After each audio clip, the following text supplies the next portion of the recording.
Once upon a time, in a village known as Arondizog, this village was known for its beautiful culture and masquerade festivals, popularly known as Ikeji Festival.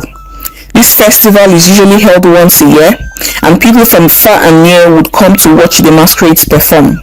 It was always a beautiful sight to behold. In this village, there lived three young maidens named Oluchi, Chioma, and Adaeze. They were best friends from childhood and were always seen together.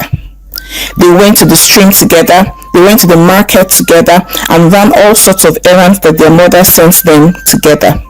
They even took turns in sleeping in each other's houses. This became a norm that their mothers would not even bother looking for them if they didn't come home in the evening. They would assume that they slept off at either Oluchi, Chioma, or Adaeze's house, so there was nothing to be worried about. Their mothers were also friends, so they were not surprised at the friendship that their daughters shared. They even attributed it to the fact that all three girls were born on the same day. And the mothers would usually tease them and say, Chioma, Oluchi, and Adaeze, make sure you also get married on the same day. And they will all respond and say, we'll try our best, Mama. Chioma, who was the boldest of all three girls, will always declare boldly and say, Mama, we will even die on the same day. This made their mothers angry, and they will always respond with a God forbid, and issuing out a stern warning to Chioma to be careful of what she says, that words are powerful. One day, Oluchi, Chioma, and Adaeze were on their way to the Ike market. They were going to sell palm kernels at the market. Oluchi busted out saying, I cannot wait to be married. When I get married, I will be managing my home, and my husband will be so rich that he will buy expensive fabrics from far villages just for me. I will be just a beautiful wife. Chioma laughed and replied, I hope you get married to the Ofoje family, or Ibezim, or Anayo, or Apotagowaz, because that is the only way this your dream would ever come true. The girls laughed and continued their journey to the market. Oluchi, Chioma, and Adaeze were very hardworking, and the villagers loved them. They were industrious and all learned a trade. They were the kind of daughters every mother wished for, and the kind of woman every man wanted to marry. The Ikeji festival was fast approaching, and the whole village were so excited. Ikeji festival usually lasted for a week, and during the festival, the markets were usually shut down. So a few weeks prior to the festival, the villagers were very busy. Everyone was trying to sell off their goods, especially those that sold perishable goods, and also trying to buy everything that they would need for the Ikeji festival week. Since all the markets would be shut down, there was so much excitement in the air. In Arondizog, there were 4 market days known as Eke Market Day, Unkwa Market Day, Onwe, and Afo. And each market was only opened on its market day. So if it was Eke Market Day, all other markets would not open. So everyone would have to bring all their goods to sell at the Eke Market Day, as no other markets would be opened. It was a taboo to go to another market when it was not the market day. There was a myth that whoever went to the wrong market on a wrong market day would meet with the spirits. So the villagers knew to calculate the market days well to be sure that they were going to the right market on the right market day.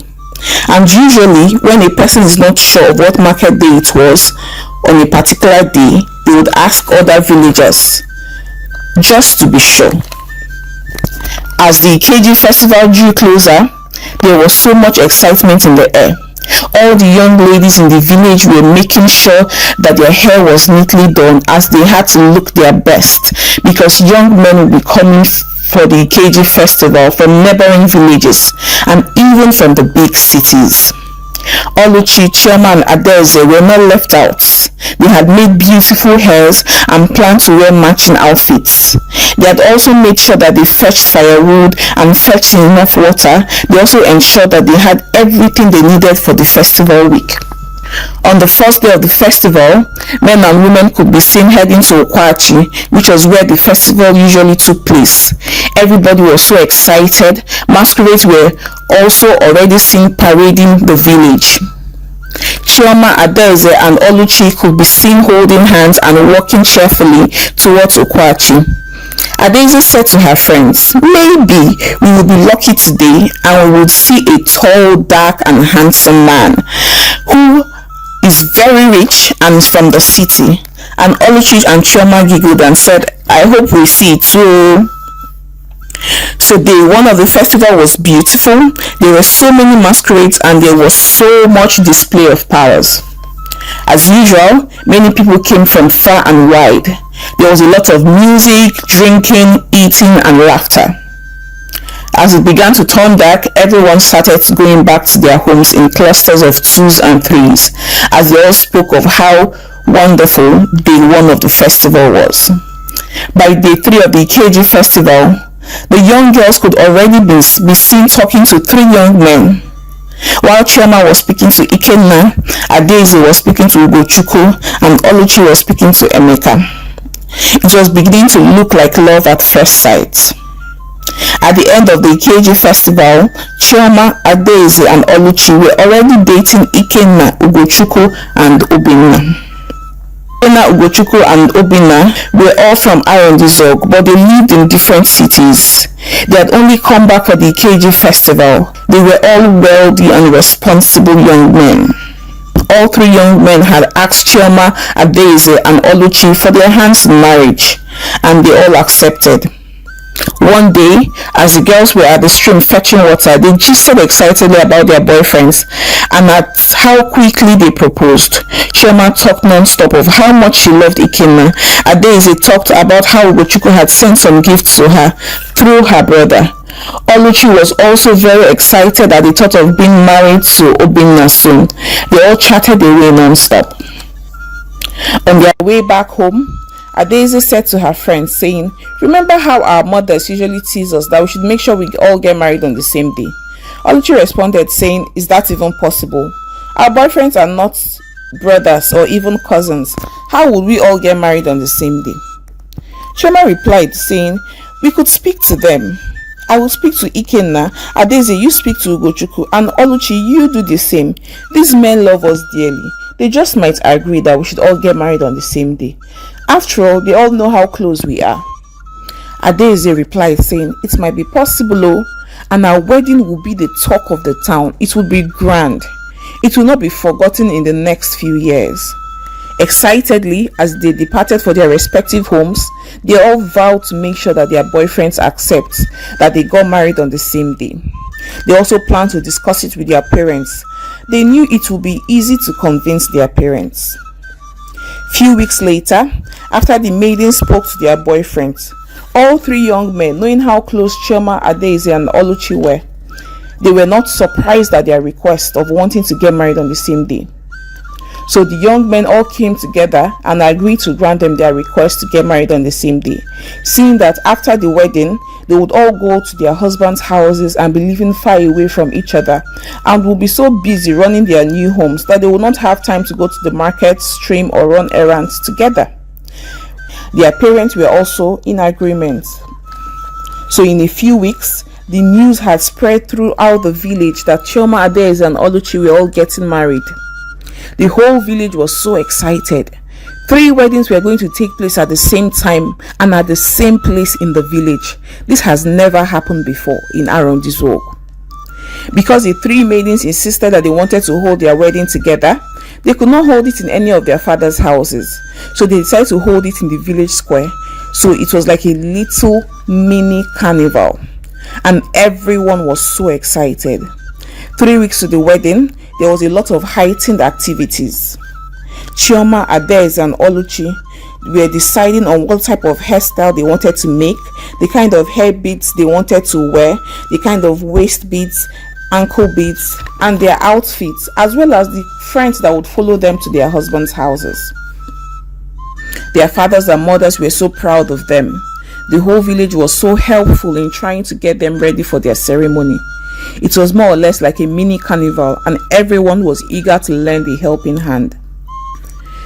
The people of Arondizog had a custom that when young maidens were getting married, they were to be kept in a fattening room for at least 3 weeks prior to the wedding day, and they were not allowed to go out. They were to stay at home and be fed with the choicest foods and get oiled with the finest of scents, all in preparation for their wedding day. while their mothers and women in their mother's age grade would take turns in teaching them the ways of men and how to please their husbands, massage their bodies at night, and what to expect on their wedding night. They were strictly prohibited from going out. They were to stay indoors so that the sun does not roughen their skin. Every girl looked forward to this period where they were treated like princesses and told things that only the mature girls knew. The girls also decided that they wanted to be in the fattening room together, and the girls stayed at Chiyoma's house for the fattening room experience. 3 days to the wedding, Chioma's mother brought their clothes and beads for their wedding, taking place in 3 days' time. Oluchi observed that her coral waist and leg bead was not the same color as that of Chioma and Adaeze. So she brought this to Chioma's mother's attention. She said, "Mama, my waist and leg coral bead is not the same color as that of Adaeze and Chioma, and we agreed to wear matching outfits, from our hairstyles to our clothes to our beads." Chioma's mother replied her saying, "Oluchi, my daughter, it is only 3 days to your wedding. Please manage it like that. No one would notice that the beads are different. It is already too late to go to the market. There are other important things that must be done before the wedding, and we have only 3 days left." Oluchi replied her and said, "Okay, Mama." Later that night, as they slept, Chioma tapped Adaeze and Oluchi, waking them up, and she said to them, "Ada, Oluchi, let us sneak out tomorrow when our mothers are busy. Let us go to the market and buy the same color of beads so we can all wear matching outfits." Oluchi replied saying, "I don't think it's a good idea. Remember, we were warned not to go out, as we are to stay indoors in the fattening room for 3 weeks before our wedding. And besides, we might be caught. Everyone in this village knows us, and everyone is preparing for our wedding." Adaeze replied Oluchi saying, "You are too afraid. Nobody will catch us. We will make sure no one sees us on our way to the market." So they all agreed to sneak out the following day to the market. The following day, Chioma, Adaeze, and Oluchi sneaked out when they saw that the women were busy preparing things to cook. They sneaked out through their backyard and were laughing excitedly that no one caught them. They hurriedly headed to Nkwo market. Each time they saw someone they knew approaching, they would dash to the bush to hide until the person passes, and they would cheer themselves for successfully evading a familiar face and not getting caught. They finally got to Nkwo market after several hide and seeks. They saw a lot of beautiful beads, and they bought the same color of bead that Chioma and Adaeze had for Oluchi. They even went further to buy some other ornaments for themselves. They figured out that they still had some time, so they were so happy just walking around and admiring all the beautiful things in the market. Everywhere they went, people kept on admiring them and telling them how beautiful they were. They began to wonder amongst themselves if they had changed so much in just 3 weeks that warranted all these compliments. However, they did not mind at all and were enjoying all the compliments they were being showered with. After a while, Oluchi tapped Chioma and Adaeze and said, "Have you noticed that we have not seen anyone that we know? It looks as though it's only strangers that came to the market today." Chioma responded saying jokingly that maybe the whole village was preparing for their talk of the town wedding. Adaeze, on the other hand, responded that they should be grateful that nobody had seen them. As they left the market, women kept on waving at them and telling them, "See you soon." Chioma murmured under her breath and replied, "See who soon? Me that is going to my husband's house tomorrow." And they all laughed. On getting back to Chioma's house, they all met their mothers and villagers sitting outside, all looking worried. Immediately they saw the girls, they jumped up. Questions were flying up and down. "Where did you go? What happened? Why did you go out? We have been looking for you. Where were you?" Chioma, Adaeze, and Oluchi were all looking shocked. Chioma responded and said, "Mama, we went to the market to see if we can get the same color of bead for Oluchi. We told you that we all wanted to wear the same matching outfits." Adeze's mother replied and said, "I thought we warned you girls not to go out. What is it? Must you all wear matching beads? Besides, are you not already wearing matching outfits? Who will notice your beads? Are you not already getting married on the same day? What else do you girls want?" They all replied and said, "We are sorry, Mama." Adese's mother replied and said, "Sorry for yourselves." Oluchi's mother chipped in and said, "If you girls said you went to the markets, how come nobody saw you at the markets? At least I went to the market today. Mama Ngozi, who was also at the market, Erima too. So where were you?" Chioma responded and said, "Mama, we were careful to avoid everyone that we know on our way to the market, so we don't get caught." Oluchi's mother replied and said, "At least one person should have seen any of you. You are not dwarfs or invisible." Then she asked them, "Did you see any of us at the markets?" At this point, Oluchi tapped Adese and Chioma and said, "Remember I mentioned that we hadn't seen even one person that we know at the market." At this point, the girls were terribly shaken. Then the women asked, "What market did you girls go to?" And they replied and said, "Nkwo market." At this point, the mothers and villagers started screaming. They were rolling on the floor saying, "Today is not Nkwo market day, today is Eke market day." And the girls responded and said, "No mama, today is Nkwo market day. We calculated it, and besides, the market was very full. There were people buying and selling things." The mothers started wailing and weeping. And Chioma's mother said, "You girls have not gone out in nearly 3 weeks, as you all have been in the fattening room. So you must have miscalculated the market day. Why did you not ask someone on your way to the market?" Chioma replied and said, "We are afraid that someone would catch us." Chioma's mother replied angrily and said, "Well, you should have asked. The people you saw were spirits. They are not human beings. You bought things from spirits." The girls were shocked and started crying. Oluchi's mother, while crying, said, "There is a reason we only go to market on the specified market day. Today is Eke market day, and you went to Nkwo and bought from the spirits. These children have killed me." Oh, everyone was crying and weeping, as they all knew that there was only one fate that awaited anybody who had seen spirits and bought things from them. Everyone was crying and sitting on the floor. By the time the girls understood the gravity of what happened, knowing that they had less than 24 hours to live, they rolled on the floor, weeping and crying. The next day, which was supposed to be their wedding day, was now their day of death. At this point, Chioma was telling her friends, "Remember how we used to joke that we would die on the same day, and how our mother would rebuke us to stop saying such nonsense? I wish those words never left my mouth. Words are indeed powerful." By evening, everyone in the village had heard. The men had also come back, and when they had heard what happened, the whole village was in a state of commotion. Ikenna, Ugochukwu, and Obinna had heard, and they came around too. And everyone was weeping. They were all inconsolable. All the villagers already knew that no one lived beyond 24 hours after entering the wrong market, as they knew that as soon as the girls closed their eyes, the spirits would call their spirits and they would all die. The girls were so afraid to sleep that night, as they didn't want to die. They fought sleep so badly, but at some point, they all slept off and they never woke up again.